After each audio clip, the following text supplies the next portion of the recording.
नमस्कार मित्रांनो, माझं नाव आहे पार्थ. स्वागत आहे तुमचं अजून एका नवीन व्हिडिओमध्ये. तर आज आपण आलो आहोत खंडोबाच्या टेकडीला.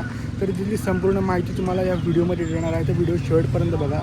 चॅनलवर त्यामध्ये सगळं सबस्क्राईब करा. तर चला तर मग आता आपला व्हिडिओ सुरू करूया. तर ही पूर्ण पार्किंगची इथे व्यवस्था करण्यात आलेली आहे. तर हा इथे रस्ता आहे जाण्यासाठी. तर चला तर मग सुरू करूया आता आमचा ब्लॉग. बघा हा रस्ता आहे आणि समोर इथे खंडोबाची टेकडी आहे. तर चला तर मग आता पुढे आपण जाऊया. आता या पद्धतीने आपण खंडोबाच्या टेकडीच्या पायथ्याशी पोहोचलेलो आहोत आणि ही पार्किंगची व्यवस्था आहे इथे. आणि इथे समोर गार्डनसुद्धा आहे. जर तुम्ही तुमच्या फॅमिलीसोबत जर आलात तर तुम्ही इथे थांबू शकतात. तर आता चला तर मग आता खंडोबाच्या टेकडीवर आपण जाऊ.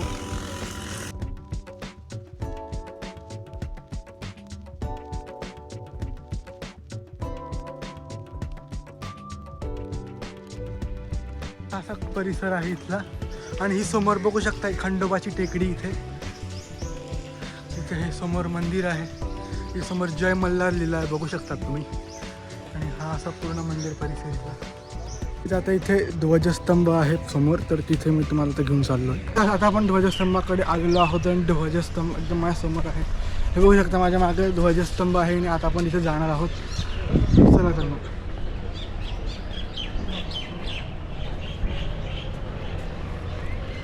तर काहीच अशा प्रकारचा माझ्या मागे ध्वजस्तंभ आहेत, बघू शकतात.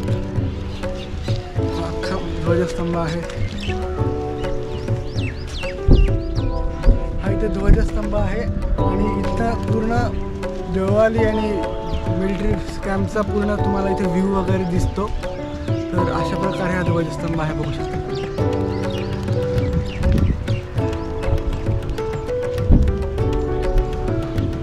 तर हा मागचा व्ह्यू आहे गाईज, बघू शकता तुम्ही.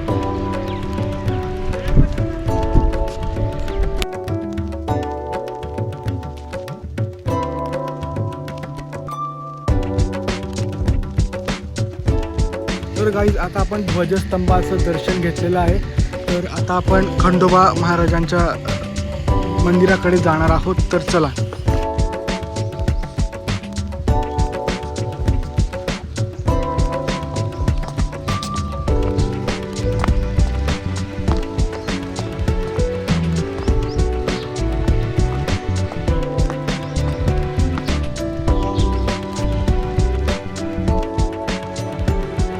खंडोबा महाराजांचं मंदिर आहे आणि इथे तुम्हाला समोर पाण्याची सुद्धा व्यवस्था करण्यात आलेली आहे, पाणपोई. तर चला तर मग आता आपण मंदिराच्या मध्ये जाऊयात.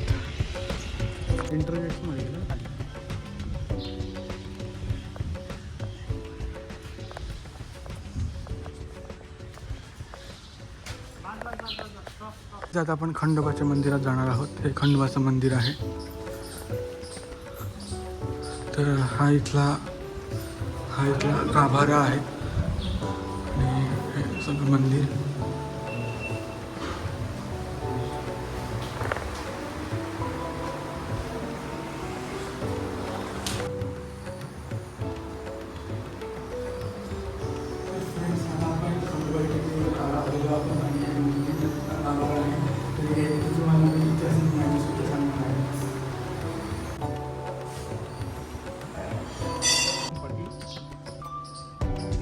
वीस 22 वर्षापासून या मंदिराची मी सेवाही करतो आणि पेंटिंग हे काम करतो. महत्त्वाचं म्हणजे या मंदिराचा पूर्ण हिस्ट्री असा आहे, तिथं खाली तर लिहिलेलंच आहे आम्ही. आणि या मंदिरामध्ये ज्यावेळेस हे मंदिर कसं झालं म्हणजे हे सांगतो तुम्हाला. तर मणी आणि मल्ल हे जेव्हा शंकराने यांना वरदान दिलं, यांनी एवढा माज केला धरतीवरती. तर त्या माजाने जनतेला, आम जनतेला जास्त त्रास व्हायला लागला आणि शेवटी शंकराला खंडरावाचा अवतार घ्यावा लागला. आणि शंकरांनी खंडरावाचा अवतार घेऊन मणी आणि मल्ल हे दोन राक्षस आहे, तर त्या दोघांचा वध केला. म्हणजे शंकरानेच त्यांना वरदान दिलं होतं, परंतु त्यांनी अतिरेक केला. त्याच्यामुळं शंकराने त्याचा वरदान करावं लागलं त्याचं.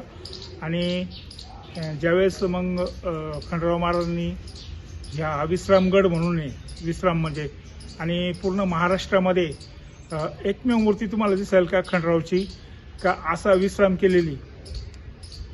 पूर्ण महाराष्ट्रामध्ये एकमेव मूर्ती आहे का इथं फक्त शंकरांनी आराम केलेला आहे.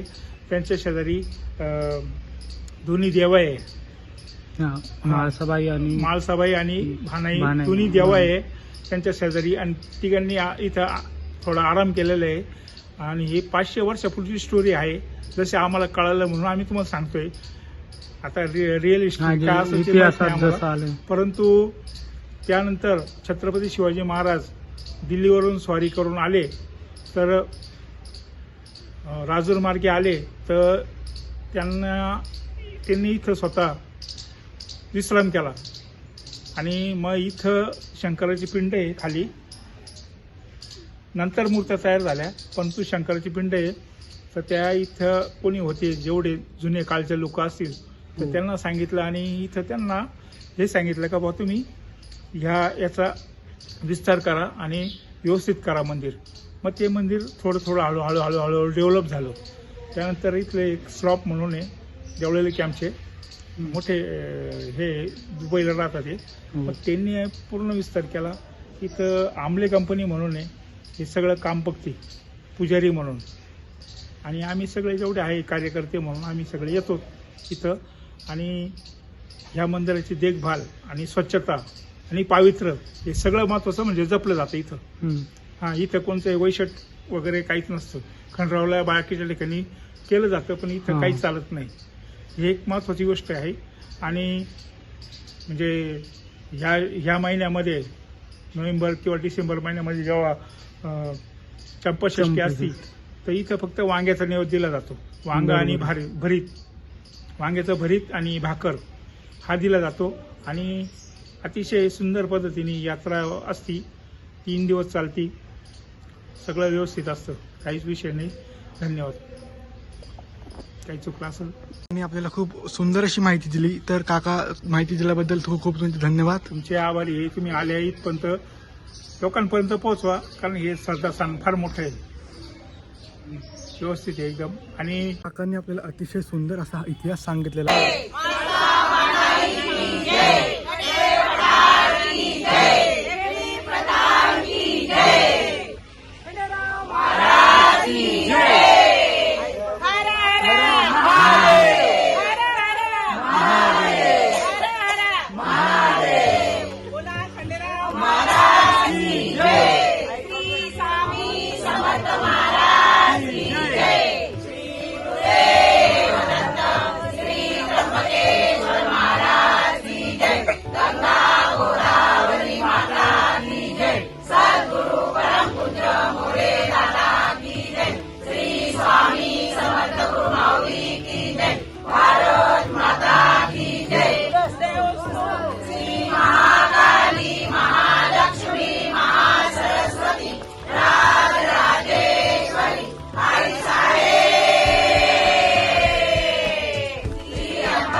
साईडला काही व्ह्यू आहे गाईज. आपण आलो आहोत या मंदिराच्या एक्झॅक्ट बॅक साईडला साईबाबाचं मंदिर आहे, तर तिथे आपण आलो आहोत. आता आपण तिथलं दर्शन घेणार आहोत गाईज.